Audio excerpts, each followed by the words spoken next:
फ़र्ज़ और सुन्नत नमाज़ पढ़ने में क्या फ़र्क है, फ़र्ज़ नमाज़ पढ़ने का क्या तरीका है, सुन्नत नमाज़ पढ़ने का क्या तरीका है। बहुत सारे ऐसे नमाज़ी होते हैं कि जिनको मालूम ही नहीं होता कि फ़र्ज़ नमाज में क्या पढ़ेंगे, सुन्नत नमाज में क्या पढ़ेंगे। बहुत सारे लोग इसमें गलती करते हैं कि जिस तरह फ़र्ज़ पढ़े जाते हैं वो वैसे ही सुन्नत मुअक्कदा पढ़ रहे होते हैं, और बाज़ लोग क्या करते हैं जिस तरह सुन्नत मुअक्कदा पढ़ी जाती हैं वो फ़र्ज़ों को भी इसी तरह जो है वो अदा करते हैं। तो आज की इस वीडियो में हम जानेंगे कि फ़र्ज़ और सुन्नत नमाज़ पढ़ने में फ़र्क क्या है, फ़र्ज़ नमाज में क्या पढ़ेंगे और सुन्नत नमाज में क्या पढ़ेंगे। सबसे पहले आप इस बात को याद रखिएगा कि अगर आप 2 रकात सुन्नत मुअक्कदा पढ़ रहे हैं या 2 रकात नमाज फ़र्ज़ पढ़ रहे हैं तो इन दोनों के पढ़ने का तरीका बिल्कुल सेम है, सिर्फ़ और सिर्फ नीयत का फ़र्क है। सुन्नत मुअक्कदा 2 रकात और 2 रकात फ़र्ज़, इनके पढ़ने का तरीका बिल्कुल सेम है, सिर्फ़ नीयत का फ़र्क है।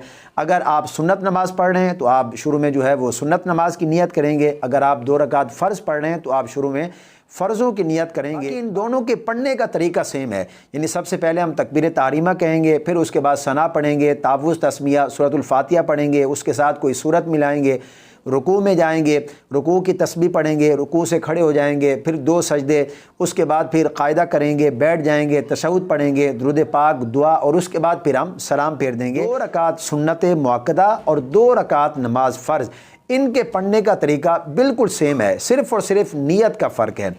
लेकिन 4 रकात नमाज फ़र्ज़ और 4 रकात सुन्नत मुअक्कदा, इनके पढ़ने में फ़र्क है। इनके पढ़ने में क्या फ़र्क है, मिसाल के तौर पर अगर आप 4 रकात सुन्नत मुअक्कदा पढ़ रहे हैं तो याद रखिएगा सुन्नत नमाज की हर रकात में सूरतुल फातिहा के साथ सूरत का मिलाना ये ज़रूरी है, वाजिब है। अगर भूले से आपने सूरत ना मिलाई, सूरत रह गई, तो इस सूरत में आप पर जो है वो सजदा साहव लाजिम आएगा। अगर आपने सजदा साहव कर लिया तो आपकी नमाज़ दुरुस्त होगी, और अगर आपने सजदा साहव ना किया तो आपको वो नमाज़ दोबारा पढ़नी पड़ेगी।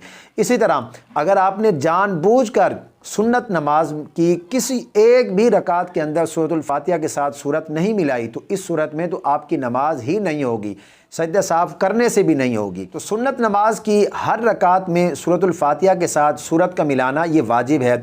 लेकिन फ़र्ज़ नमाज में पहली 2 रकातों में सूरतुल फातिहा के साथ सूरत का मिलाना ये फ़र्ज़ है, ये वाजिब है, ज़रूरी है। अगली 2 रकातों में सूरतुल फातिहा के बाद सूरत का मिलाना ये ज़रूरी नहीं है, यानी अगर आप 4 रकात नमाज फ़र्ज़ पढ़ रहे हैं तो सिर्फ़ पहली 2 रकातों में सूरतुल फातिहा के साथ सूरत मिलाएंगे, आखिरी 2 रकातों में सूरतुल फातिहा के साथ सूरत नहीं मिलाएंगे, बग़ैर सूरत मिलाए हम रुकू के अंदर चले जाएंगे। यहाँ पर बहुत सारे लोग गलती करते हैं, वो क्या करते हैं कि जिस तरह जो है हम सुन्नत मुअक्कदा पढ़ते हैं वो इसी तरह फ़र्ज़ नमाज की 4 रकातों में जो है वो सूरतुल फातिहा के साथ सूरत मिला देंगे।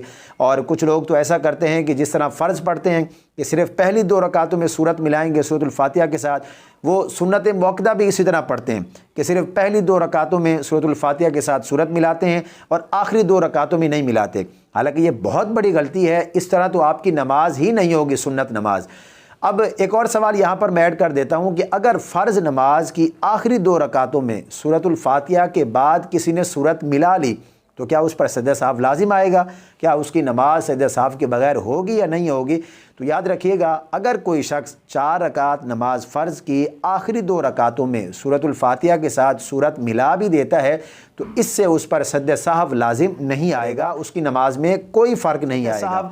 कब वाजिब आता है और कब वाजिब नहीं आता, इस पर ऑलरेडी एक तफसीली वीडियो हमारे YouTube चैनल पर मौजूद है। ये जो वीडियो आपको नज़र आ रही है इस वीडियो में आप तफसील के साथ जान पाएंगे नमाज में किन गलतियों से सजदा साहव जो है वो लाजिम आता है और किन गलतियों से सजदा साहव लाजिम नहीं आता। ये नमाज का बहुत ही अहम मसला मैंने आप हज़रात की खिदमत में अर्ज़ कर दिया है। मुझे उम्मीद है कि ये अहम मसला आपकी समझ में आ गया होगा। इस वीडियो को सदका जारिया समझ कर अपने दोस्तों के साथ ज़्यादा से ज़्यादा शेयर कीजिए, वो इस पर अमल करेंगे, अपनी गलती को दुरुस्त करेंगे, अपनी नमाज को सही करेंगे तो इसका आपको भी सवाब होगा।